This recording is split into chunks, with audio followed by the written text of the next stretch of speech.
What am I? Who am I? That is the question I ask. What am I? Who am I? That is the question I ask. You are a woman, you are a helpless, you are a poor. This is the only answer I have.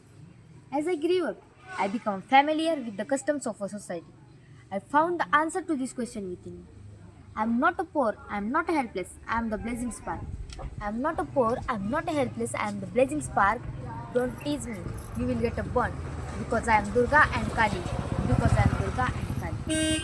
Respected judges, teachers, and my dear friends, today I stand before you not just deliver a speech, but to ignite a conversation, to shake the silence, and challenge the centuries of an old mindset. I stand here to speak on causes that affects not just women, but humanity, the whole human's empowerment. Let me begin with the question. Can a bird fly with only one wing? Of course not. Then how can the nation hope to progress when half of its population? Woman is held back by chains in equality, silence and fear? No.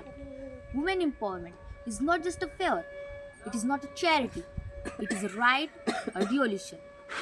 It means giving every woman the freedom to dream, to choose, to speak, to lead, to live a life on her own terms apologically. For generations, women have told men what they can't. Shut up. You can't speak loudly. You can't speak loudly. You can't lead. You can't lead.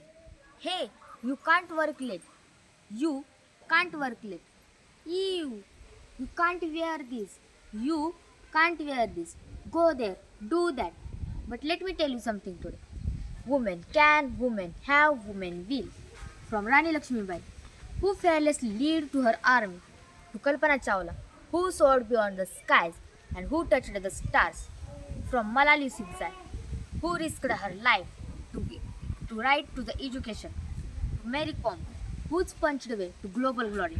Her dedication and perseverance have made inspiration to many.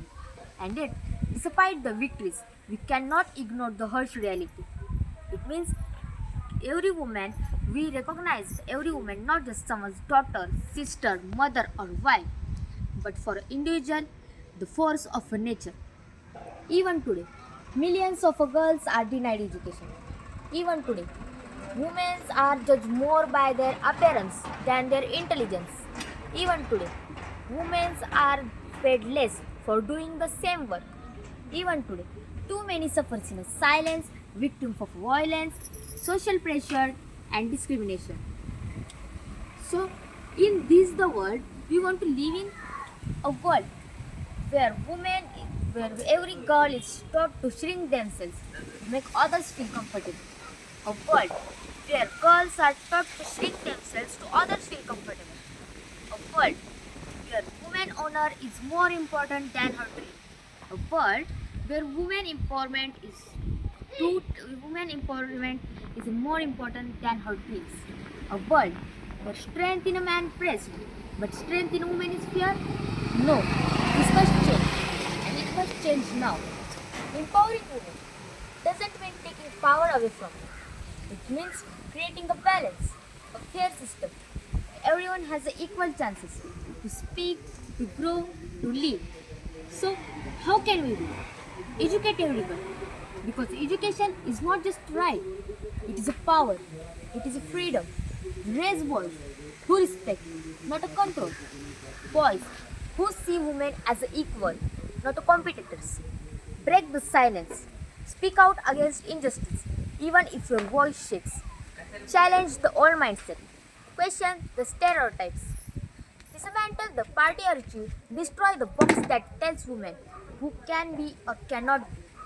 In the conclusion, Dr. B.R. Ambedkar said that I measure the progress of a community by the degree of a progress which women have achieved. So, let us start to strive or create a future where his words are in true. And let us empower women, empower nation. From my heart to yours, thank you for feeling, for love, for listening, and for standing with me. Thank you.